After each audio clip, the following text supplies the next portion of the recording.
मैं शंभू कुमार सिंह और आप देख रहे हैं नेशनल दस्तक। मोहन भागवत ने एक झटके में सारी खबरों को दबा दिया। पूरे देश में जो जातिवाद है उसको लेकर बहस शुरू हुई है। दूसरी बड़ी खबर है अडानी।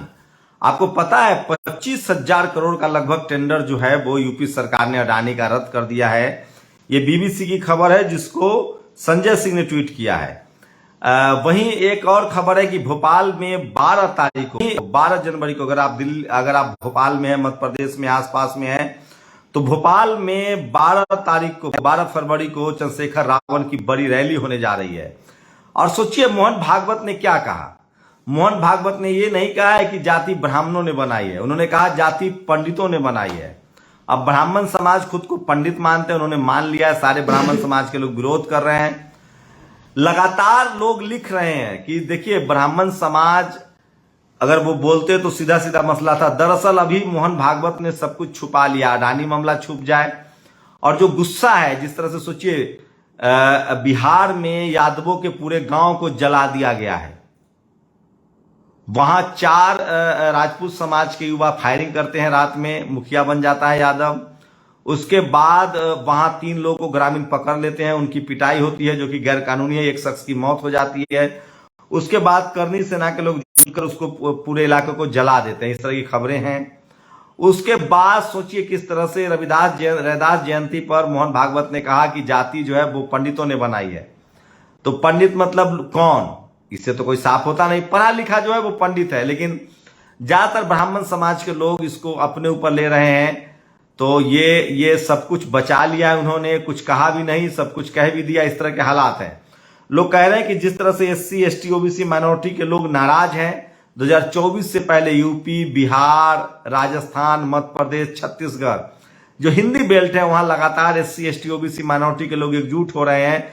और इसलिए बीजेपी RSS की कोशिश है कि जो जाति के नाम पर अत्याचार बढ़ रहे हैं, हाथरस का मामला हो, चाहे रोज जिस तरह से पहले तो हिंदू मुस्लिम करके 2014 में आए, जैसे ही सत्ता में आए इन्होंने आरक्षण खत्म करना शुरू कर दिया, कंपनियां बेचनी शुरू कर दी, गरीबी, लाचारी, बेबसी बढ़ी और सबसे ज्यादा SC ST OBC और माइनॉरिटी के अधिकारी, कर्मचारी, बिजनेसमैन सब परेशान होने लगे।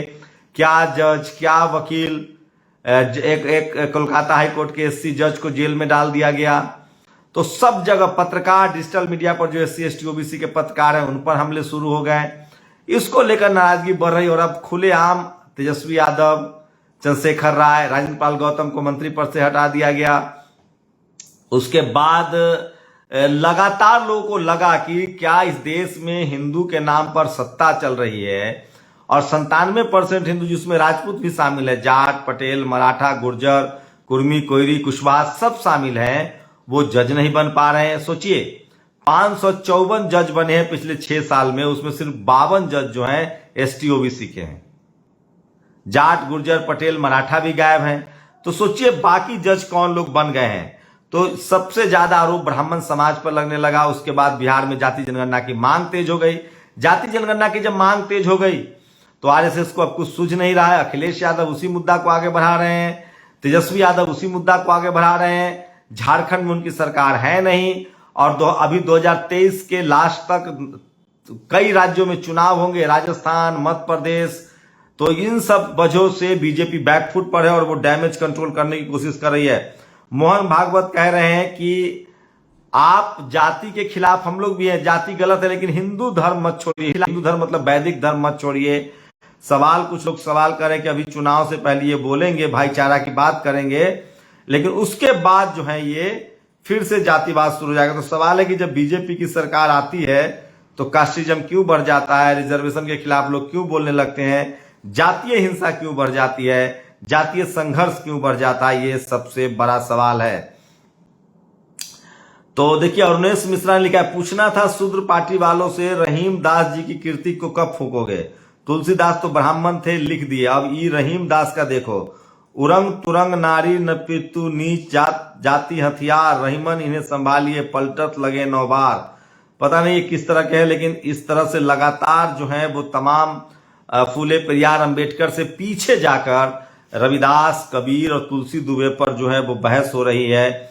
और लगातार लोग पढ़ने लिखने लगे और तमाम जो लोग हैं जो सोशल मीडिया पर एक्टिव हैं वो सवाल पूछ रहे हैं, बीजेपी की बेचैनी बढ़ रही है।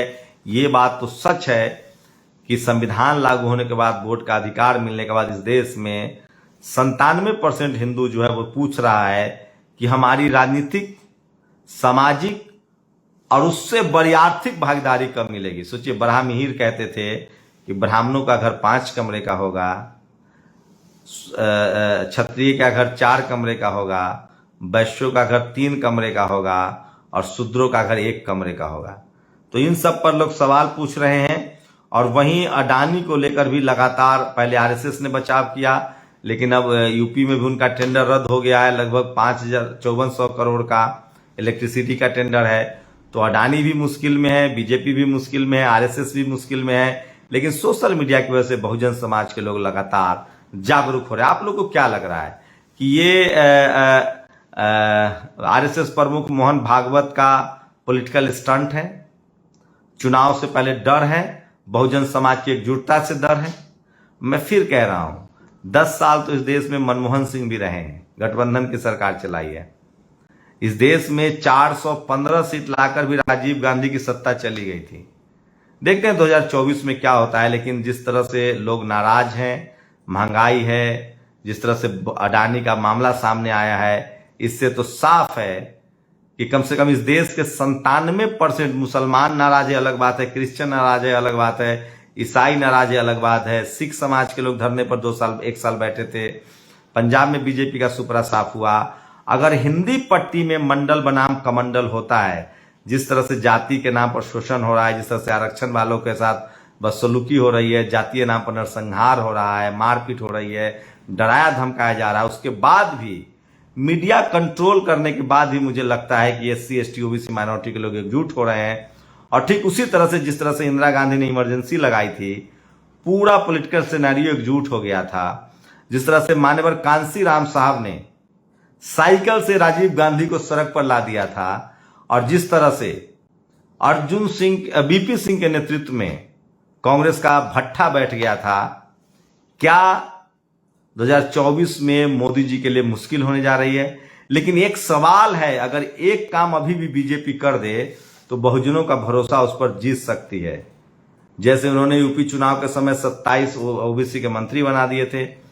अभी भी अगर वो कॉलेजियम सिस्टम हटा दे और जजों की भर्ती में परीक्षा शुरू कर दे, नेशनल जुडिशियरी कमीशन को लागू कर दे, तो ये बड़ा मास्टर स्ट्रोक हो सकता है। आप लोग की क्या प्रतिक्रिया, अपनी प्रतिक्रिया जोड़ दीजिए। शुक्रिया। नेशनल दस्तक की आपसे गुजारिश है कि अगर इसको बचाना चाहते हैं तो नेशनल दस्तक को सब्सक्राइब करने के लिए रेड कलर के सब्सक्राइब बटन को दबाएं, फिर बेल आइकन की घंटी दबाएं। नेशनल दस्तक को बचाने के लिए बहुत जरूरी है कि हर खबर को शेयर करें, लाइक करें, कमेंट जरूर करें।